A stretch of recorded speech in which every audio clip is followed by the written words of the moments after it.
Livre para todos os públicos.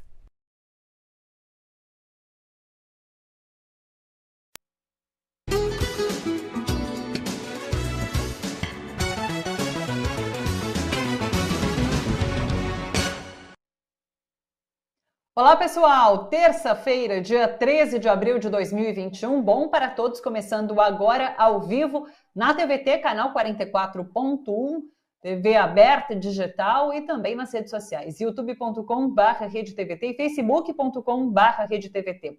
Nas redes sociais, você já sabe, comenta, me diz a sua opinião, bate um papo ali no youtube.com, fica um monte de gente conversando, é super bacana, todos os internautas se reúnem para conversar, e daí eu fico sabendo um pouquinho também sobre o que vocês pensam, a nossa produtora Cíntia me encaminha aqui as mensagens, então é bem bacana, vem para o youtube.com/RedeTVT e comente, me diga inclusive de onde você está acompanhando o nosso programa, cidade, estado, país, vem para o youtube.com/RedeTVT. Chegando, já deixa o seu curtir aqui embaixo, já deixa esse joinha. Você pode se inscrever e se tornar membro aqui do nosso canal também.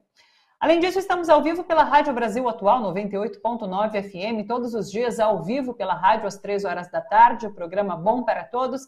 Então, se você quiser escutar o nosso programa, é só conectar, é só sintonizar no 98.9, Rádio Brasil Atual. Daqui a pouquinho eu converso com Silvio Catiabava, sociólogo, diretor do jornal Le Monde Diplomatique Brasil. A gente vai falar um pouquinho sobre cenário político, tudo que está acontecendo, destaque para a CPI da pandemia, processo de impeachment de Alexandre de Moraes, agora no STF, vamos falar um pouquinho sobre tudo isso. E hoje também a gente bate um papo sobre meio ambiente. Estaremos com o professor Luiz Marques, que é do Departamento de História da Unicamp, ele que sempre fala aqui com a gente, sempre bate um papo aqui com a gente sobre a situação do meio ambiente no país, sobre como essa gestão Bolsonaro, Salles tem encaminhado a defesa ou não do meio ambiente aqui no país. Então a gente bate um papo logo mais com o professor Luiz Marques.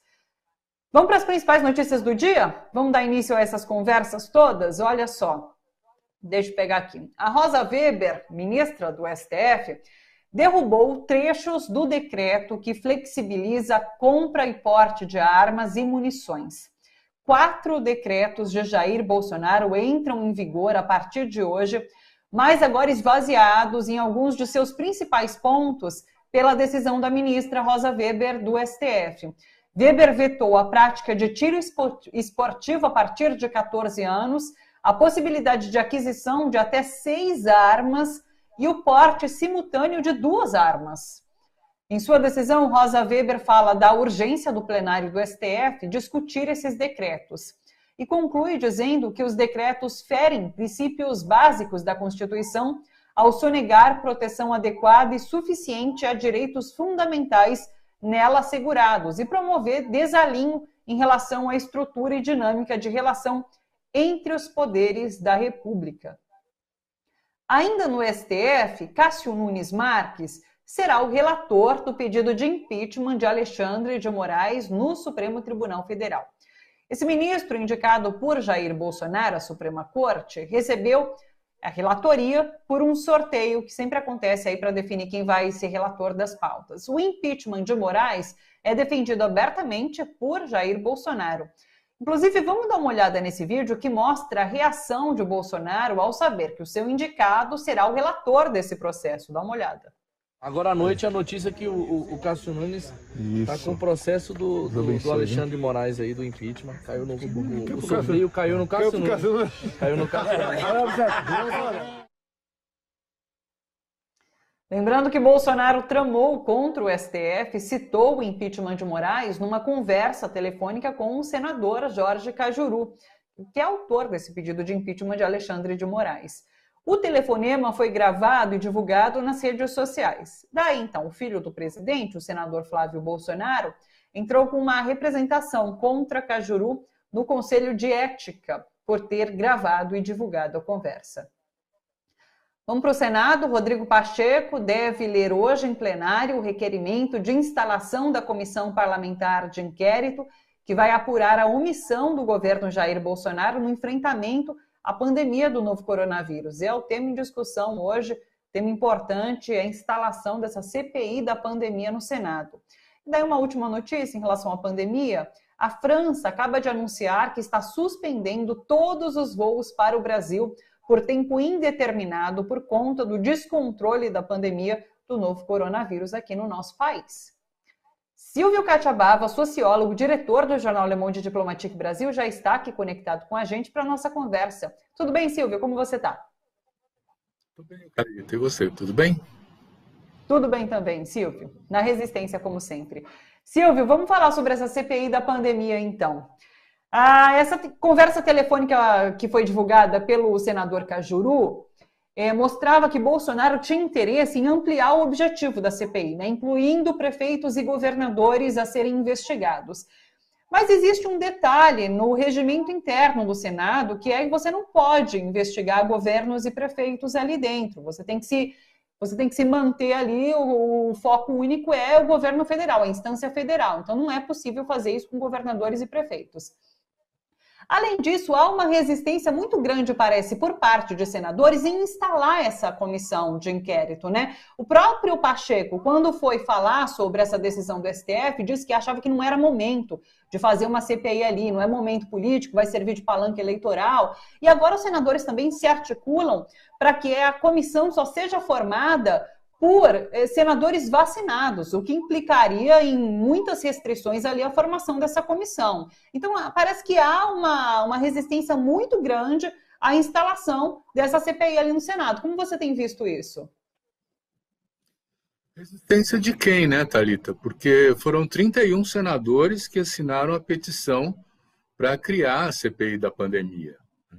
O que nós estamos vendo é um movimento do governo, né, do próprio Bolsonaro, que se envolveu diretamente nessas articulações, para descaracterizar que a CPI da pandemia vai analisar o seu comportamento como presidente, né? E, de fato, ele está fazendo coisas que são inconstitucionais. Você não pode pedir uma CPI para governadores e prefeitos, estendê-las aí, sem um fato concreto para investigar. Toda CPI tem que ter um fato concreto. Não é assim, vamos investigar os governadores. Isso é uma forma de atemorização, de pressão e de tentar tirar o foco do que está sendo principalmente a questão envolvida, né? Quer dizer, a pandemia é o que mais fragiliza e isola o Bolsonaro nesse momento. O Bolsonaro está com uma sustentação política frágil. A gente tem que ver que ele perde apoio nas redes digitais. Ele foi obrigado a demitir ministros, como o Ernesto Araújo, que ele não queria demitir. Ele entrou em rota de confronto com as Forças Armadas. Você veja que agora o próprio novo ministro da Saúde está afastando os oficiais que estavam no segundo escalão do Ministério da Saúde e colocando enfermeiras, médicos, essas coisas, né? Ele também está sofrendo o desgaste desse auxílio emergência mínimo, que é lento e é muito pequeno, né? Nesses momentos, o que o Bolsonaro faz? Ele ataca. Ele ataca o Supremo Tribunal Federal, ele ataca o Congresso. E é possível até, já existe na imprensa conjecturas dessa ordem, né, que essa fala divulgada, gravada pelo senador Cajuru, tenha sido combinada entre ele, presidente, e o senador Cajuru, para trazer essa questão da responsabilidade, da suposta responsabilidade dos governadores e prefeitos sobre a evolução da pandemia, né?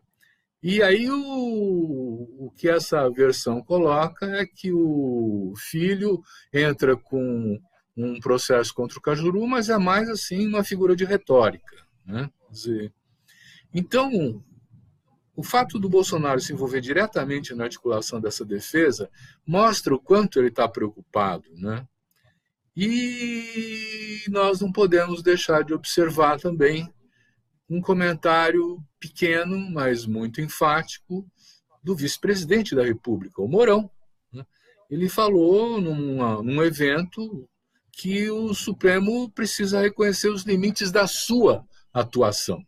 Ou seja, quer dizer, um recado dizendo assim, olha, não se meta com o governo federal porque nós não estamos gostando, né? Eu vejo assim, quer dizer, nós temos um momento em que essa fragilidade do Bolsonaro também se expressa na sua dependência com o Centrão. Ele está encrencado com o orçamento público, porque ele aumentou o volume de recursos para as emendas parlamentares, na verdade, para comprar a adesão desses parlamentares do Centrão. E tem uma coisa que ninguém está falando, mas que eu acho que é preciso, ou poucas pessoas estão falando, mas que é preciso observar. Nós temos tido manifestações, como agora, em domingo, né, de bolsonaristas nas ruas. Né?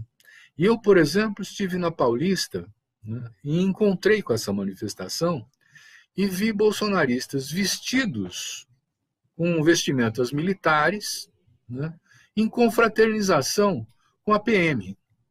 Né? E isso, inclusive, é uma questão para chamar a atenção mesmo. Quer dizer, se nós começarmos a ter milícias acobertadas ou protegidas pela PM atuando, quer dizer, isso já começou com a Marielle Franco, o assassinato da Marielle Franco. Tem muitas pessoas que estão se protegendo. O próprio Dória, o governador daqui, foi para o Palácio Bandeirantes, né, para se proteger. Né? E o discurso é esse, que nós temos que lutar pelas nossas liberdades. E aí o Bolsonaro faz uma aliança com os evangélicos. Né? Eu vi, por exemplo, gente falando na rua, abaixo a ditadura. E falei, mas que ditadura? A ditadura que impede a gente de ter o culto liberado nas igrejas. Então, é uma manifestação e uma mudança, vamos dizer assim, do discurso, né, que também é a expressão dessa fragilidade. Quando você vê que não tem o apoio mais de uma parcela importante do Congresso, que ele está tendo que comprar a sua estabilidade política, vamos chamar assim. Quando as Forças Armadas já estão reticentes, quando você... Lembre-se daquela carta dos principais banqueiros e capitalistas do Brasil que também falaram, nós precisamos controlar a pandemia. Então, a Rosa Weber não fez mais do que falar assim, não vamos dar espaço para armar mais do que já estão as supostas milícias que estão se conformando. Então, a situação é delicada, né? E eu penso que a CPI da pandemia deve ser um ponto de disputa muito forte. Quer dizer, aqueles senadores que estão dizendo nós precisamos ter todo mundo vacinado, não pode ter reunião presencial porque é muito arriscado, nós temos que dar um tempo para ver o que se faz com a pandemia, nós temos que julgar depois de terminada a pandemia, são os defensores do governo que estão fazendo essa articulação, até usando os mecanismos burocráticos, né, do funcionamento do Senado e das CPIs, para ver se travam essa investigação, porque é evidente, já é internacionalmente reconhecido, né, que houve uma estratégia de difusão da Covid adotada pelo governo federal, né, inclusive com a proibição de compra de vacinas, coisas assim que podem muito bem criar o crime de responsabilidade, identificar o crime de responsabilidade que o Bolsonaro, na verdade, pratica todos os dias. Sim. Uma notícia que entrou agora, importante, os técnicos ali do Senado, eles informaram agora há pouco, oficialmente, que essa CPI não pode investigar estados e municípios. Então já foi colocado agora pelos técnicos do Senado. Acho que essa discussão se encerra, então, com essa colocação do regimento interno. Você fala sobre os senadores realmente dando um jeitinho para atrasar a instalação dessa CPI ou para complicar a instalação dessa CPI. Por conta da configuração, inclusive hoje do Senado, você acredita, Silvio, que essa CPI possa ser instalada e os senadores levarem, assim, de qualquer forma, levarem com a barriga, fazerem corpo mole e, inclusive, durante essa CPI, constatarem que o governo não teve qualquer responsabilidade nessa crise sanitária que a gente passa, isso sendo um resultado dessa CPI, já que a gente tem essa composição, não digo totalmente bolsonarista no Senado, mas muitos senadores bolsonaristas, é claro. É incerto, sabe? Eu não tenho uma possibilidade de fazer uma previsão nesse sentido. Quer dizer, há toda uma pressão da sociedade que está cada vez mais aterrorizada com a evolução da Covid, né? E que mostra a sua opinião com a queda de aprovação do Bolsonaro e do seu governo, que não pode mais ficar à mercê desses caprichos e dessa política de morte, né? Todo mundo está com medo, está começando a perder familiares, está começando a perder amigos. À medida que cresce o número de pessoas que morreram, né, cresce o número de famílias que foram afetadas, de amigos que foram afetados. Então, dizer, a pandemia realmente tem uma marca muito forte, vamos dizer assim, no momento político que nós estamos vivendo. É ela que está determinando essa conjuntura, né? Então, tem setores, vamos dizer assim, que antes apoiavam o Bolsonaro, que hoje estão reticentes, né? Estão reticentes porque a crise se aprofunda e alguém vai ser responsabilizado por isso. E eles não querem que sejam eles próprios, né? Então, é possível que a CPI seja instalada, acho muito provável até, né? Existem outros projetos paralelos de criar uma CPI sobre os governadores e os prefeitos, mas que essa avaliação do setor técnico do Senado já afastou, né? Mas que mostra, inclusive, o caráter político dessas iniciativas. Evidentemente, esses parlamentares não estão interessados em apontar os caminhos para superar a crise da pandemia ou para impor ao governo uma política que seja capaz de fazer frente aos desastres que nós estamos vivendo, né? Aí tem um jogo político de um Congresso que me surpreende cada vez mais pela distância que tem dos problemas do povo, né? De buscar alianças e negociações que já tenham em vista as eleições de 22.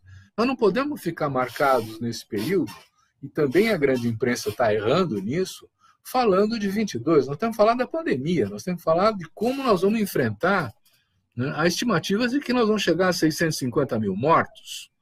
Isso é muito, não pode acontecer. E há maneiras de evitar, mas é preciso ter, né, uma política. Cadê a política de comunicação que vai informar, né, as pessoas de como devem se comportar no período de pandemia, né? Na manifestação de domingo, eu ouvi de pessoas religiosas, evangélicas, que o sol cura a pandemia, a Covid, né? Quer dizer, são coisas assim inacreditáveis que são propaladas por essa rede de fake news, né? Que é o que dá sustentação política ao Bolsonaro. Ele está cada vez mais isolado, cada vez mais precisando dos robôs para o apoiarem. Esses que multiplicam as mensagens, parecem gente, né? E vão chegando no Facebook, no Twitter, não sei aonde, das pessoas que se informam por aí, né? É. Agora, a questão do Cássio Nunes também é interessante, né? Porque ele foi posto lá pelo Bolsonaro, né?